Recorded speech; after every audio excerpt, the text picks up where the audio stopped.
I think there was a peripheral. This is me talking out of turn, not actually knowing 100% what I'm talking about. But I believe there was a barcode scanner in Monster Rancher that you would use to scan your CDs. And like based on the barcode, it would populate a certain monster into the game. Oh, that's cool. And like the way that they worked around it now for like the re-releases, they just have like a data table that like you can pull like specific things from. But yeah, it was such a weird point of like history where that was a tie thing. in to just like, we can do it just because we can. Right, exactly. You know, there's like no real reason to be like, you know, it's like you scan your Sum 41 CD and then you got Busy D in the game all of a sudden. Man.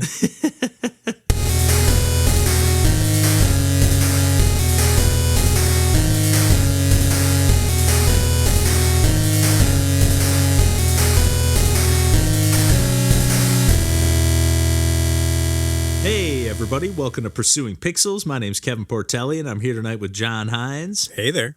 And it's just the two of us tonight. Randall's had a little bit of a hectic schedule. I guess we all kind of have as of late. And yeah, but it's just the two of us. But yeah, we've been doing quite a bit of gaming. I've been getting kind of back on the horse again, you know, recording some videos and whatnot. So I'll get into some of that stuff in a little bit.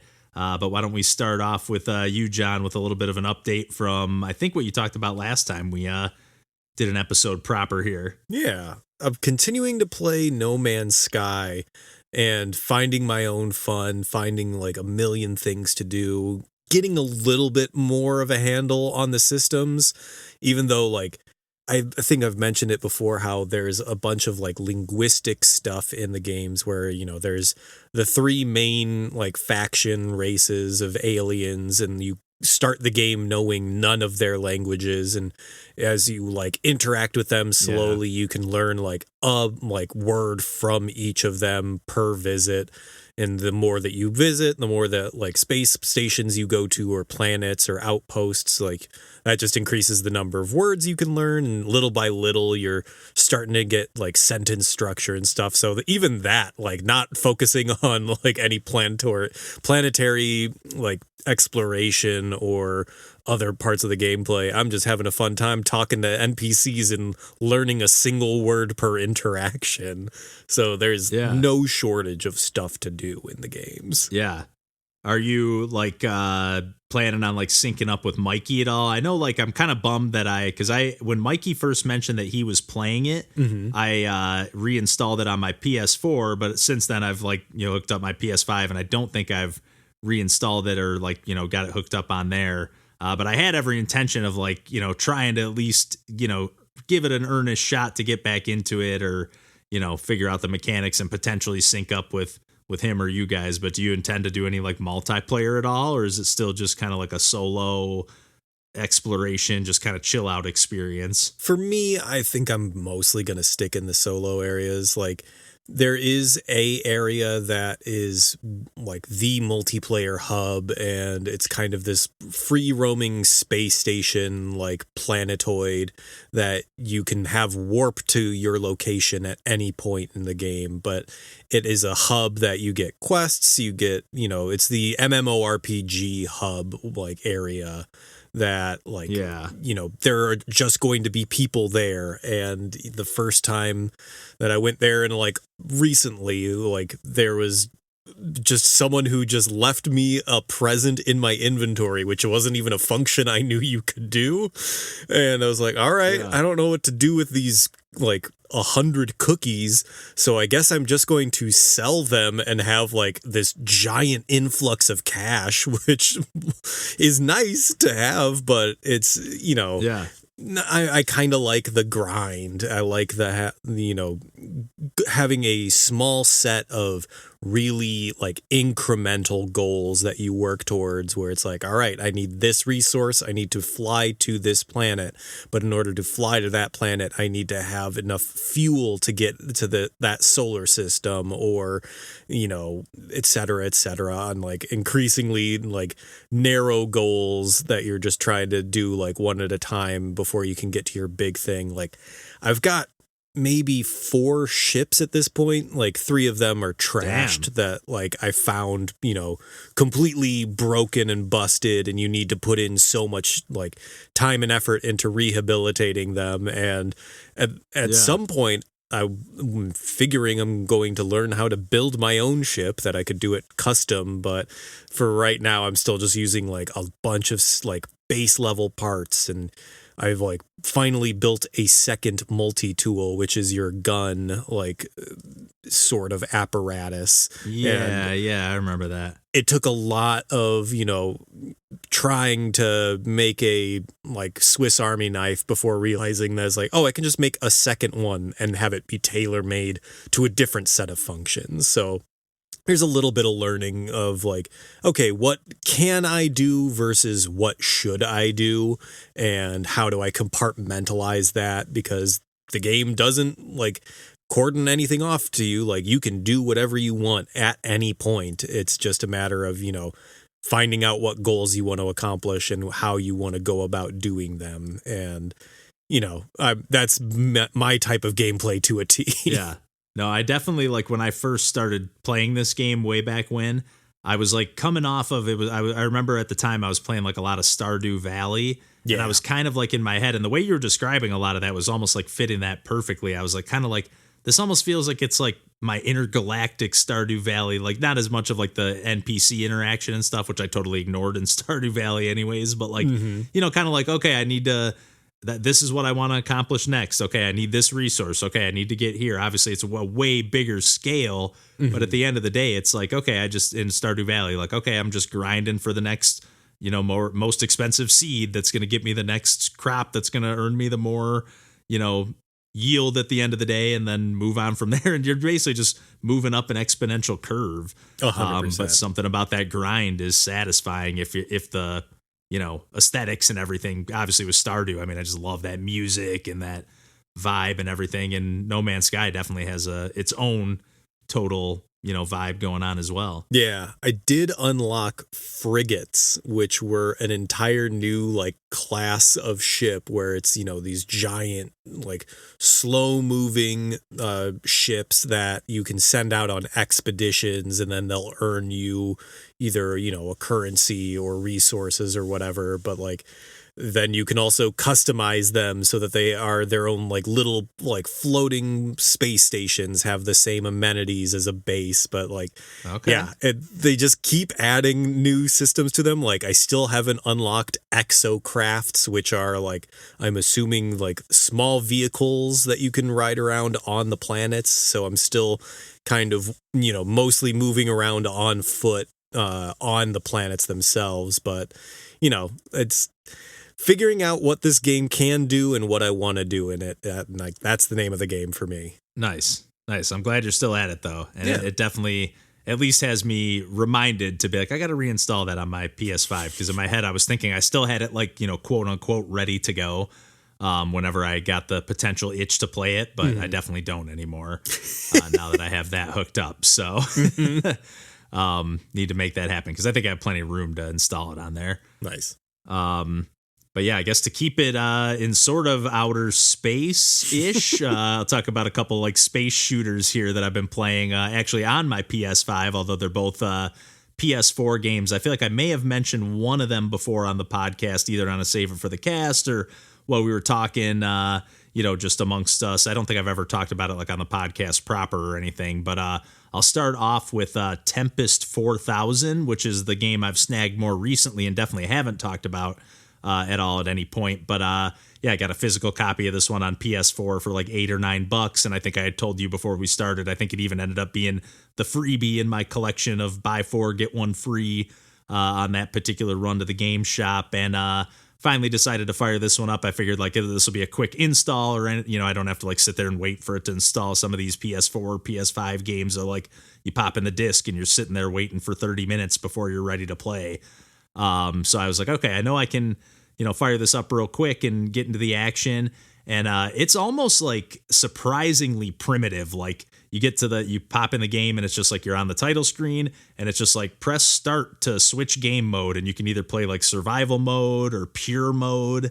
And then there's like, you can pick different levels and There's some other mode as well, but I just ended up playing survival mode, which I really liked because a lot of times in survival mode, in a lot of like arcadey games like this, and if you're not familiar with Tempest, this is a game that dates way back to like the early days of the arcades. Maybe not the early days. I don't know how, obviously it goes way, way back, but kind of had, if I recall correctly, like those kind of almost faux 3D vector graphics where you're almost like, it looks like you're like looking like into like a void or like down into like a portal or something like that. It kind of had this like 3D quality to it. And this game kind of obviously just leans into that in the, generation that we're in now. But it's still, it's relatively simplistic. It's nothing like overly flashy, but there's like crazy, almost like audio Winamp visualizers going on in the background. Nice. While you're playing as well. And the way this works in survival mode, what I was going to say that I cut myself off in the middle of, is that I really like that a lot of these games, they'll give you just one life and get as far as you can. This one gives you like, I didn't count, but it shows you like the number of ships at the top, dotted across the top. And it's like 8 or 10, I would say. You get quite a few lives. I don't know if there's any way to like earn extra lives by, hitting a certain point threshold or anything. I didn't play a ton of this, maybe like a half hour or an hour or so. But yeah, that survival mode just really hooked me in. And the way it works is like you just kind of play one stage after another. You just kind of fire away at the enemies. Again, you're kind of like your character, you're moving just on like a 2-dimensional plane at like the bottom of the grid, if you will.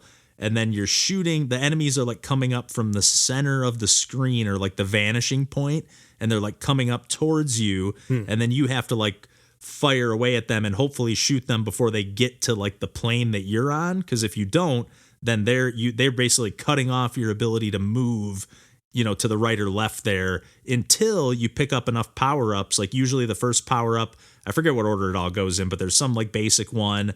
And then you get like a slightly, slightly upgraded firepower, if I can talk here. It just gives you like a slightly better blaster or whatever. And then after that, it gives you the ability to jump. So then after that, you are able to jump like almost away from the screen and the camera kind of pulls out. And then you jump over. So that's the only way you can kill those enemies that are, on the same horizontal plane as you. You can jump over them and then blast down upon them and then clear a path. And then you just basically have to clear, every enemy from the wave and then move on to the next stage until you run out of ships. And it's just super simplistic gameplay. You're basically just holding down the fire button the whole time. And I do take it back. You can actually kind of like inch your ship really closely to the ones if they're on the same plane as you. And it's kind of weird. You play as this like little like 2-armed, I don't know. It's not really doesn't look anything like a spaceship, but I guess that's what it's supposed to be. Mm-hmm. And like, if you get close enough to an enemy, it'll like kind of reach its arm out and like take a jab at it and like shoot it real quick. So like, if you're really careful, you can kill like one enemy at a time. But if you start to get overwhelmed, there's no chance. But I just got really sucked into like the simple, addictive gameplay. And again, for a game that I just snagged for like $8 or $9 and just really cool. I actually didn't know this. I looked it up because I saw it was developed by Llamasoft, which is the Jeff Minter, relatively famous game developer. I'm not super familiar with him, but I looked it up just before we jumped on and I was like, oh, he's the original developer of Tempest. So he's been like making every version, since, and he developed Centipede and many other games. It literally had his Wikipedia page was broken down into like 2nd generation games, 4th generation games. Like it was crazy all the way up until now. They even made one of those like Digital Eclipse has the Llamasoft collection or whatever it's called, the Jeff Minter story. And I think it has the vast majority of the games that his team has developed over the years. And I think many of those games back in the day, I'm sure Centipede or Tempest were probably just solo developed to some degree at least. But anyways, speaking totally out of turn, I have no idea. Maybe many people worked on those games. I'm not sure. Not to discredit anybody who did, but moving on to another game that definitely feels very inspired by this, to the point where like if you look at like the thumbnail like cover art or whatever for the game, like the ship for Tempest and the ship for Geometry Wars look exactly the same. Yeah, like they're the same exact shape. It's kind of like a V, like a pointed V kind of thing. But obviously Geometry Wars really leans into like taking it into the next generation. The original game came out on the Xbox Live Arcade, I think, originally. And then the series has just kind of gone on from there. And this is another game that, again, I think I mentioned at the top. Both of these were PS4 games that I snagged physically. I think this one was also $9. And I went back to this one after playing just a little bit of it when I first scooped it up, and played up through like the first, I think there's sort of like a mini boss, and then I got to like a main kind of boss, so like the first 10 stages and like the campaign mode. And it's just a really solid twin stick shooter, that feels super modern. I honestly do prefer the look of the original Geometry Wars. Like I really love that like kind of like more neon, like it felt like still a little bit pixely and a little arcadey, and like almost like you were looking at like a super flashy like CRT screen or something like that. Yeah. Where this just feels like a real slick, polished, like, it's not doing anything crazy with the visuals, but it's like just real clean, and it's missing a little bit of that particle overload or whatever that the first one had, even though there's plenty of particles to go around. Which is really my only complaint, is that sometimes there's so many, even, you'll have little drones following you around shooting their own particles, and it just becomes impossible to tell, like, what's a projectile? What is, what can I avoid? What's my projectile? What's, it just gets a little bit tricky, but it's really cool. I really love how some of the stages, like, you'll be like the last like boss on stage 10 that I played. You're actually going around like a cube, like the edges of it are curved, but like you're chasing this boss around and it's on a timer. So you have to defeat it before the time runs out.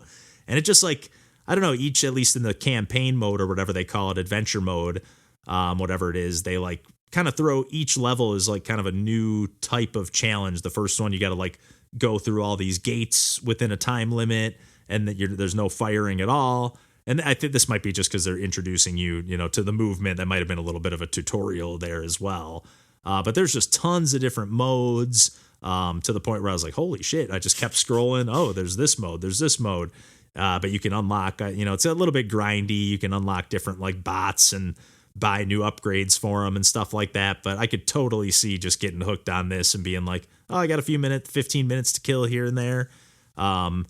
I guess a little less so because I have to pop the disc in for it in this case, but if I had it on like Switch or something like that, like I could totally see it being a game that I would just be like, oh, I got a few minutes, or I'm just going to play a run or two before bed, or, chip away at this adventure mode or whatever, whatever it might be. But just a real slick, neo retro arcade game that definitely lives up to the Geometry Wars, name or lineage, and the games that it's inspired by as well. How many Geometry Wars games do you own are there? To the best of my knowledge, this is the newest one, gotcha. Geometry Wars 3. It's Geometry Wars 3 Dimensions Evolved is the full name of the game.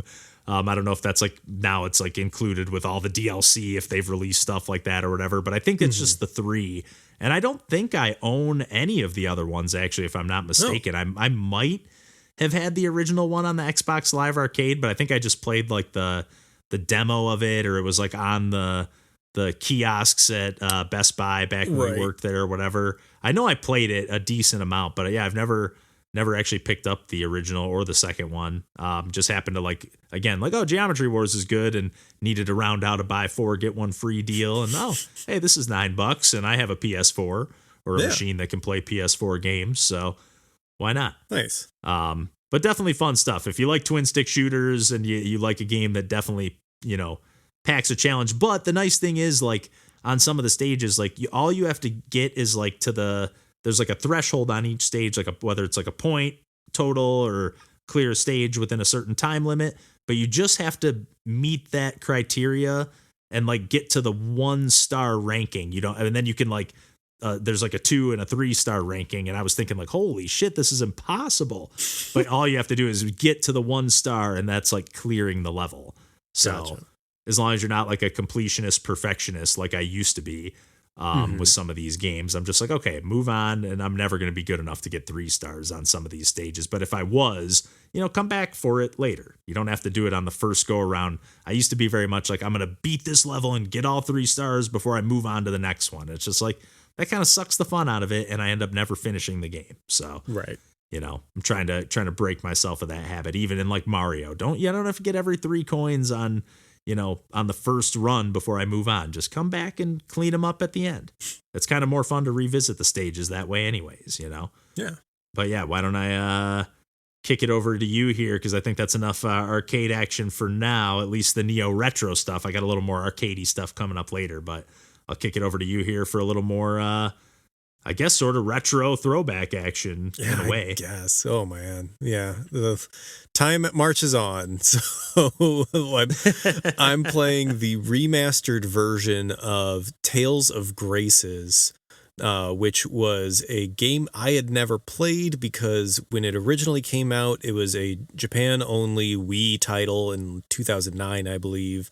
And then when it got ported over in English, it was a PlayStation 3 title, and I, at that point in time, still only had Nintendo systems. So this was a game that has long been an elusive title in a series that I've played a lot of and like really enjoy. So yeah, I've played also in chronologically, this one comes after Vesperia, which would probably be, I would say, my second favorite in the series after Symphonia, which was a GameCube game. And I don't remember. So that still holds up as number 1, Symphonia. Yeah, there's a ton of nostalgia there, but it was also, I think we've talked about it on the podcast, where there's like the JRPG bloat where, you know, after a certain point in time, like they just got so expansive and like systems heavy, and like it kind of gets overwhelming. And like Vesperia was just on that cusp of they added more stuff and it's more complicated, but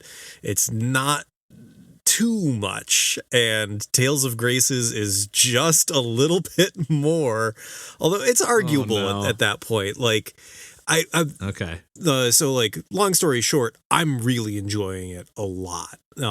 It's nice. lot of the Tales series has a lot of like recombining of existing like systems or mechanics.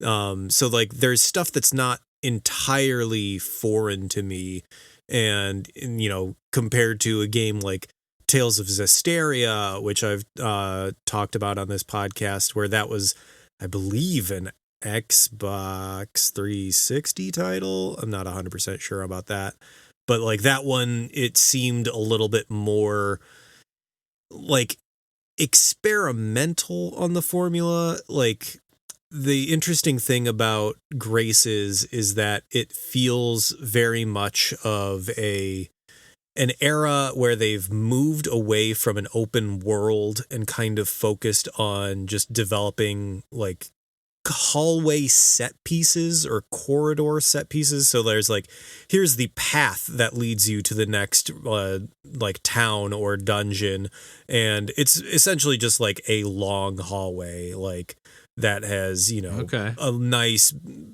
textures, background and whatnot, but like it feels open enough or expansive enough that it feels like an open world without having like that RPG overworld that, like, you know, now you've gone to the next area that's full of like level design as opposed to just like expansive empty area. So it's kind of nice, and they're all very interesting point in time of like JRPG design like ethos. So it's really interesting to see them through that lens. Yeah. But on top of that, like, it controls very similar to Symphonia and Vesperia, where it's that like 2D, 3D, like X limbs was the name of the like battle mechanics, where you're in this like circular arena, or in this case it's like a rectangular arena, and if you move, this is the part that's a little bit different, where like in like Symphonia and I think Vesperia, I think if you move left and right, it'll move you towards or away from the enemy. Whereas this one, if you move up or down, it moves you towards or away from the enemy that you're targeted on. And then you have, you know, the arts, which are your special attacks. And the way that like Graces switches it up from the other games is that you have a set number of like charges that you can use to like do a regular attack or do a special attack. And every time you use an attack, it like depletes that gauge. But if you guard or like move around without like dashing or anything, then it'll recharge. So you're constantly like attacking and then guarding and then attacking and then guarding, which is not really a focus of like the previous games in the series up to that point, where it was mostly like, oh, you just keep attacking. Like you either have an unlimited amount of like base attack and then like a limited amount of special attack, and then you could guard, but you know, you could also just as easily take the hits. And this one seems to really incentivize like this like push and pull between attacking and guarding, which I thought was really interesting. Nice. Do all these games? I know Tales of Symphonia, because I remember actually playing this. I don't think it was with Randall, but one of our buddies at Best Buy, Milton. I remember playing multiplayer with him. Like the game itself, I remember like you don't play multiplayer. Like it's not like I was controlling a character during the game, but then once you got into the battle, I was able to like take control of one of the characters. Yep. And then, you know, get into the action. I thought that was kind of perfect, you know, because sometimes, like, I used to love sitting at the apartment when I lived with DJ and Steve and just, like, watching them play games while I either played something on my DS or just was, you know, relaxing after work or whatever, eating dinner. I kind of like watching people play games. So that's, like, almost like the splitting the difference. Like, hey, I'm kind of just watching. I'm along for the ride. And then, hey, I'm helping you take down some baddies every handful of minutes. Yeah, and that's still there. But do all the games in the series have that multiplayer? Yeah. I'm not sure if all of them do, but I think for the most part, all the ones that I've played have. I'm not sure if Fantasia does, like the original Super Nintendo one, or, you know, there's still plenty of the games in this series that I haven't played. But yeah, I like that multiplayer aspect a ton. However, I think like the weakest part of the game so far, in addition to the fact that the story is just like high melodrama that is really heavy-handed and overwrought, but in a way that I find charming because I have like a nostalgia for this series that I love, like when a character is overlooking the ocean and just being like, why do we have to engage in war? And like have that be an emotional scene. But yeah, like I've been playing, I always like to try to play with a character that's not the main character, and the games all have incredibly varied weapons to the point where like it borders on like the nonsensical for some of them. Like Symphonia has a character that fights with a kendama, which is a ball and cup like toy that I know exactly what you're talking about. Yeah, but like, so it's always interesting to see which like how they'll create these new weapon types or like gameplay. And I've been pretty underwhelmed with all of the ones that aren't the main character. But that's personal preference, but they never do the same weapon twice, basically. They have to reinvent it every single time, other than like the main character who will either use like a sword, twin swords, or like a sword and scabbard. Whereas like, I don't know, my favorite ones are in like when you're fighting with Greaves and you like are only using kicks, or like there's a character in Graces that has, I think, dual blades that then join together to turn into like a dual-sided blade, and I haven't gotten that character yet, and I'm really, really looking forward to that. Okay. Little Darth Maul action. Yeah, 100%. That's awesome. Well, I'm glad this series, because it's kind of, I feel like it's like a JRPG series that kind of like just hangs out in the background, you know, but it's cool that it still keeps going. You know, I have no idea how huge or popular it is, especially in Japan or whatever. Yeah. But it just feels like, you know, Final Fantasy just takes up so much space in that space. Yeah. that it's like there's hardly, you know, room for others. Yeah. for the most part. But it's cool that series has been kicking since the Super Nintendo days. That's awesome. Yeah, absolutely. But yeah, between Final Fantasy and what's the other one? Dragon Quest. Yeah. I feel like those two just take up so much space. It's hard for any others to really get a chance to shine. I gotta say the Xeno Saga. Actually, now I'm on Xenoblade. Like, I gotta go back to playing some of those like Xenogears games and really see. Yeah, I always forget that that's about. from the same team. Yeah, but they every franchise has its little weirdos that love it. So I will carry the banner for the Tales series. Exactly. That's awesome. Well, yeah, with absolutely no transition to move on to this last game here, other than it kind of ties in with like the arcadey gameplay I was talking about earlier. But I've been playing this roguelike that I've had for quite a while. I'm pretty sure I don't know if the developers sent this to us or if I scooped it up on sale. It's been in my Steam library for a while, so I really don't know when this came across my radar or whatnot, but I've fired it up quite a few times, and for whatever reason, the other day finally decided to like fire it up in earnest and give it a few good runs. And this is like an action, arcadey, twin stick shooter platformer roguelike that I really, really like. Like, it really reminds me a lot of like Cave Blazers in the sense of like the speed of the action.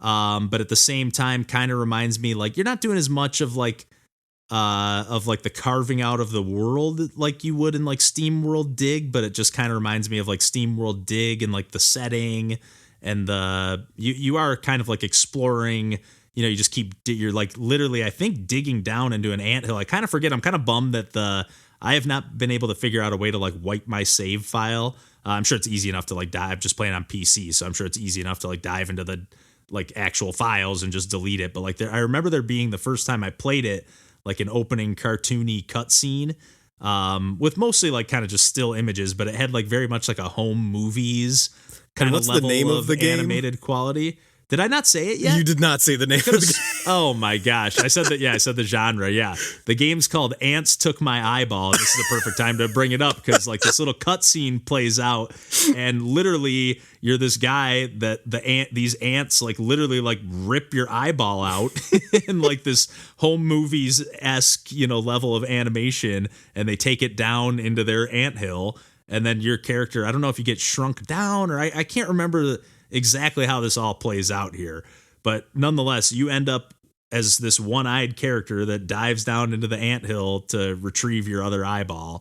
And it's it's like a twin stick shooter platformer, but also like a lot of melee combat as well, which is why it kind of reminds me of Cave Blazers a lot, because that game it wasn't like a twin stick shooter, but you have like a bow and arrow that you're able to use, and you kind of aim that with the right stick. And then you're, you know, running around and hacking and slashing a lot as well. So like the gameplay flow is very much like that. And these enemies, like all these different bugs and insects are just like hunting you down everywhere you go. And there's just all these extra like hidden paths and goodies, and every which way you go, different buffs, passive upgrades, different weapons you can pick up. All like the radial menus are just real snappy. I don't always love those. Like, all right, hold down up on the D-pad and then, you know, aim the right stick in the direction of whatever item you want to select. Like, that can get a little bit tedious, and it's not, you know, sometimes in like the heat of the moment, it's hard to do here. But if you take a quick moment to prepare before you like jump deeper down into the anthill or whatever, you know, and be a little bit more, you know, try not to be so haphazard, which I tend to do, to be honest. I'm pretty bad about not taking my time. I just kind of like run in willy-nilly, just trying to hack and slash everything in sight. But it is just, I don't know. It's been a really long time. Like I mentioned Cave Blazers for a reason, because it's been a long time since like, you know, the early days of when I first started getting into these arcadey roguelikes were like Downwell, Enter the Gungeon, Steridin, and games like that. And it's, you know, and Cave Blazers. And it's been pretty much since those that I've had this kind of feeling from one of these.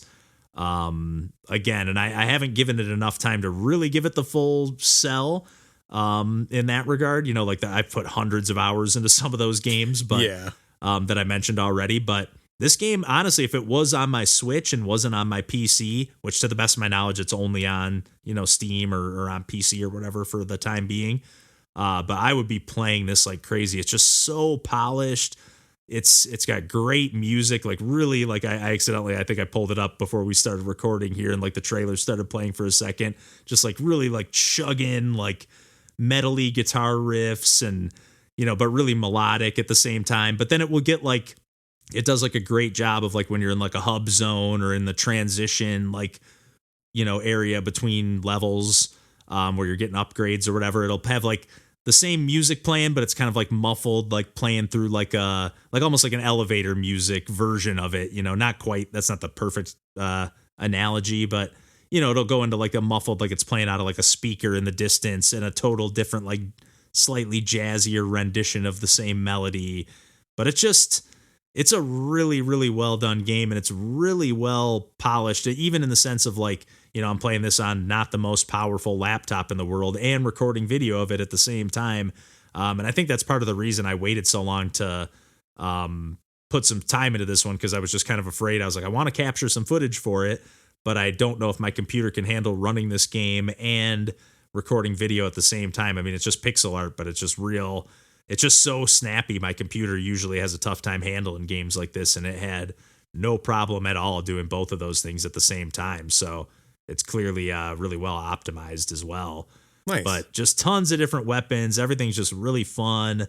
Also has like a great, it's a roguelite in the sense that like you're able to like talk to this one main character that you're able to buy different upgrades from, and, slowly upgrade your character and power up different elements of your, run over time, and even pick certain things. Like I just unlocked this like ammo box that I can start off with, and there's different types of ammo. So like your main machine gun that you start with is, uses regular bullets, and then there's like energy ammo and ice. I forget what they all are, but 4 or 5 different types. So you can like pick, okay, I have this ammo box. What type of ammo do I want to have like upgraded for this run? And there's even just every little touch of this game. There's like a tutorial lever that you can pull. So like if I turn that off, it just skips the tutorial automatically in like the hub zone. But if I turn it back on, it has like and even that, even if I leave it on, you can easily just skip right past it. But it's just kind of this little side carved out chunk of the level that it's like has a little signpost like tutorial this way. And if you don't want to do it, you can just go right past it, or you can just turn off the lever and just skip it completely. But it's a very elegantly designed game. And I really hope it finds its way to like other platforms, because I feel like it would really shine on consoles for whatever reason. I mean, maybe that's just me saying that because I'm a console player, and I do feel like it's a game that would play great whether you're playing it with like mouse and keyboard, or I'm playing it with a controller, and the twin stick controls work fantastic. It's an awesome game. I just can't recommend it enough if you like this kind of, action arcade twin stick shooter roguelike, which is a little bit of a mouthful, but it's awesome stuff. Nice. Yeah. But I don't know, anything else before we wrap things up here tonight, John? No, sir. Nice. Good deal. Well, yeah, hopefully we'll have all 3 of us back for the next one here, because I've been tabling a few things as well with some of the Wii and DS stuff I've been playing, and yeah, I know you've been digging into a few things as well that we want to kind of wait for Randall to be around for. So absolutely. Yeah, I think we can leave it there for this week, and until next time, we will catch you then. And I've almost forgot. You can find us on the internet at pursuingpixels.com. And just look up Pursuing Pixels if you want to find us on the internet. And until next week, we'll catch you then, and take care. Bye. But yeah, man, I can't gush enough about that game. I'm really, really having fun with Ants Took My Eyeball. I can't believe I forgot to say the name. Yeah, I got caught up with describing it. Yeah. I was like, I know I was like, it looks like John wants to say something, but I can't imagine what he would want to like jump in on already, or like, so quickly. Right. And then of course, yeah, it's like, yeah, I didn't even say the fucking name of the game.